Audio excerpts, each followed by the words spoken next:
السلام علیکم ورحمۃ اللہ وبرکاتہ۔ میں ہوں حافظ نظیم اور آپ دیکھ رہے ہیں میرا YouTube channel online Quran tutor. آج کے اس ویڈیو میں ہم انشاءاللہ تختی نمبر 1 مفردات کا دوسرا حصہ یعنی مشق متفرق شروع کریں گے، اور اس حصے میں ہم انشاءاللہ تمام عربی حروف کی مخارج اور ان کے کچھ صفات پڑھیں گے۔ تو چلتے ہیں آج کے لیسن کی طرف۔ سب سے پہلے مخارج کیا ہے؟ مخارج کا یہ جو لفظ ہے یہ مخرج کی جمع ہے، اور مخرج کا مطلب کسی بھی حرف کی نکلنے کی جگہ کو کہتے ہیں، یعنی کوئی بھی حرف جہاں سے ادا ہوتی ہے، جہاں سے نکلتی ہے، اس کو مخرج کہتے ہیں۔ سب سے پہلے یہ جو پہلی لائن میں 6 حروف ہے، حمزہ، ہا، عین، حا، غین، خا، یہ 6 حروف حروف حلقی کہتے ہیں۔ حلق یہ عربی لفظ ہے اور اس کا مطلب ہے گلہ۔ تو ان 6 حروفوں کو حروف حلقی اس لیے کہتے ہیں کیونکہ یہ حلق سے ادا ہوتی ہے، گلے سے ادا ہوتی ہے، اس لیے اس کو حروف حلقی کہتے ہیں، یعنی ان کا مخرج حلق ہے، اس لیے یہ حروف حلقی کہتے ہیں۔ اب اگر حلق یا گلے کو دیکھا جائے تو ان کے 3 حصے بنتے ہیں۔ سب سے آخری سینے کی طرف جو حصہ ہے اس کو عربی میں اقصى الحلق کہتے ہیں، اقصى الحلق، باٹم آف دا تھروٹ، یعنی گلے کا بالکل آخری حصہ۔ اس حصے سے 2 حروف ادا ہوتے ہیں، کون کون سے ہیں؟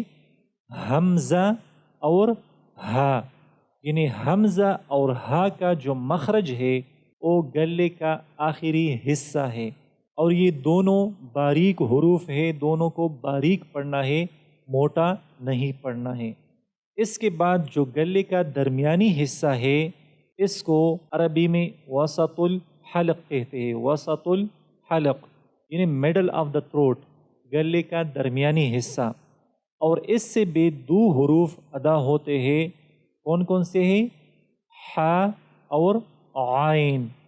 تو ان 2 حروفوں کا جو مخرج ہے وہ ہے گلے کا درمیانی حصہ۔ عین، حا یہ دونوں باریک حروف ہے، اس کو بھی آپ نے باریک پڑھنا ہے۔ اسی طرح گلے کا جو بالکل اوپر حصہ ہے اس کو عربی میں ادنی الحلق کہتے ہیں، ادنی الحلق، گلے کا بالکل اوپر حصہ، اور اس سے بھی 2 حروف ادا ہوتے ہیں، کون کون سے ہیں؟ غین اور خا۔ غین اور خا یہ دونوں موٹے حروف ہیں، اس کو آپ نے موٹا پڑھنا ہے، پر پڑھنا ہے۔ تو یہ 6 حروف حروف حلقی کہلاتے ہیں، اور اس کا مطلب یہ ہے یہ حلق سے ادا ہوتی ہے، ان کا مخرج حلق یا گلہ ہے۔ اس کے بعد جو 2 حروف ہے وہ ہے قاف اور کاف۔ قاف یہ بڑا قاف بھی کہلاتا ہے اور کاف یہ چھوٹا کاف بھی کہلاتا ہے۔ قاف اور کاف یہ دونوں حروف حروف لہاتیہ کہلاتے ہیں، حروف لہاتیہ۔ اس کو حروف لہاتیہ اس لیے کہتے ہیں کیونکہ اس کا تعلق لہات سے ہے، لہات، اور لہات یہ عربی لفظ ہے اور اس کا مطلب ہے جو ہمارے منہ کے آخری حصے، تالو کے آخری حصے میں جو چھوٹا گوشت لٹکا ہوتا ہے اس کو عربی میں لہات کہتے ہیں، لہات۔ اب سب سے پہلے قاف۔ قاف جب زبان کی جڑ اس لہات کے ساتھ لگ جائے اس سے قاف ادا ہوتا ہے، اور قاف یہ موٹا پڑھنا ہے، اس کو باریک نہیں پڑھنا ہے۔ اب ہے کاف۔ کاف کا جو مخرج ہے یہ قاف کے ساتھ بالکل متصل ہے، یعنی جہاں سے قاف ادا ہوتی ہے زبان کی جڑ اور لہات جب لگ جائے قاف ادا ہوتی ہے، اور اس سے بالکل متصل یہ جو جگہ ہے اس سے کاف ادا ہوتی ہے، اور یہ باریک پڑھنا ہے، اس کو موٹا نہیں پڑھنا ہے۔ اب ہے جیم، شین یا غیر مدہ۔ یہ تینوں حروف حروف شجریہ کہلاتے ہیں، شجر یہ زبان کا جو درمیانی حصہ ہے اس کو عربی میں شجر کہتے ہیں۔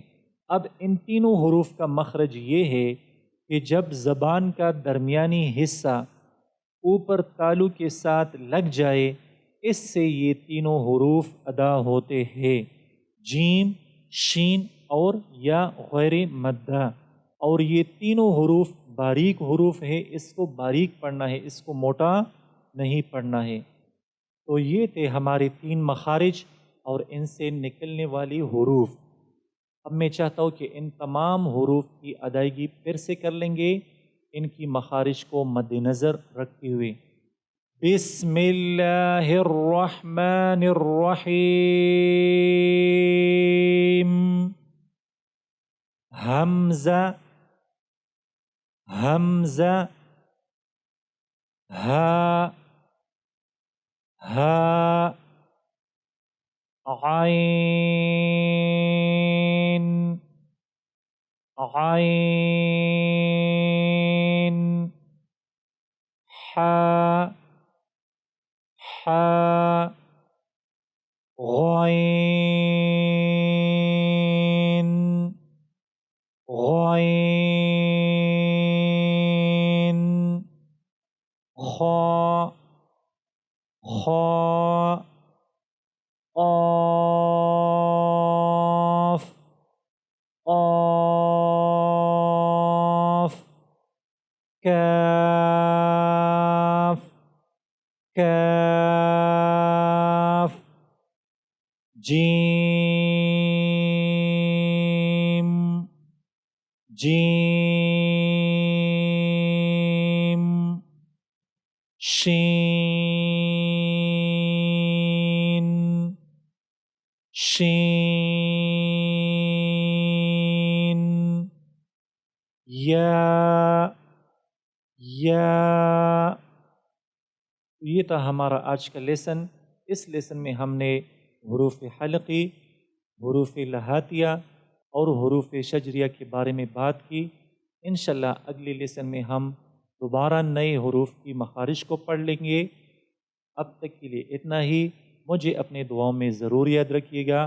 اللہ حافظ۔ السلام علیکم ورحمۃ اللہ وبرکاتہ۔